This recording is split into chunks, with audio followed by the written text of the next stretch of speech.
Hi everyone, my name is Akasha, and in today's video we're going to be making the Disneyland Churros. For the ingredients, you're going to need 1 cup of water, 8 tablespoons butter, 1/4 teaspoon salt, 3/4 teaspoon ground cinnamon, 1 1/4 cups all-purpose flour, 3 eggs, 1 1/2 cup vegetable or canola oil, and 1/2 cup sugar. So here I'm just separating the ingredients. I put the sugar in one bowl and the salt and cinnamon in one bowl and flour in one bowl, and then I grabbed a medium-sized saucepan. You want to put in your water before your butter or else it might splash back and sizzle.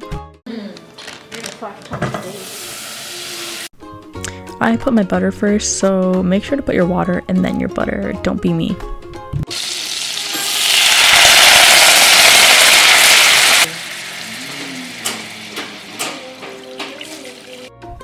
Go ahead and add in your cinnamon, salt, stir it up really well. You want it to come to a high boil after that, and then you're going to add in your flour.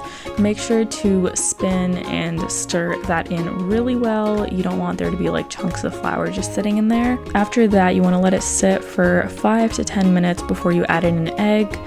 You want to add in your 3 eggs separately. I added in the first one before letting it rest, and it kind of got cooked in, which you can see happening here, but I let it rest and then I added in my other 2 eggs, one at a time. Now go ahead and grab a pan. We're going to pour in all the oil from before.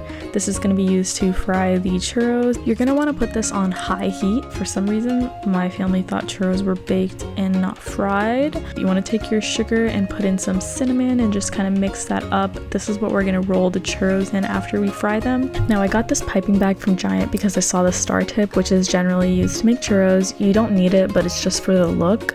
However, I would not recommend getting this. It was a waste of money because the bag popped and gave out before I even made my first churro. So you can use a Ziploc bag and just to cut off the edge. So here's me putting in the first one and then cutting it. I was trying to like really hold the bag well because it popped, but I ended up switching over to a Ziploc bag after this first one. Now the star tip, if you do have one, it's supposed to be bigger than the one that I had, but that is all I could find at this time. All the stores are closed, so that's all I could find at Giant. Walmart didn't have them either, so once it's set on the plate with a paper towel, you can go ahead and mix it in the cinnamon sugar mixture. Here's the first one. I haven't even made more because the damn bag broke. Not in focus. It's I.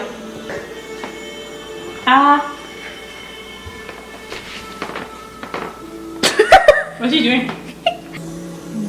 She ate it. I don't like how it. Wait, I want it like fully coated. Okay, so this is what it looks like. No. You like it? Yeah. I'll give it like an 8 out of 10. So here's the final result using a Ziploc bag with that star tip from Giant. So if you guys enjoyed this, give it a thumbs up, hit subscribe if you're new. If you didn't like it, I'm sorry. Let me know what I can improve on and I will work on it. And I'll see you guys in the next one. Bye.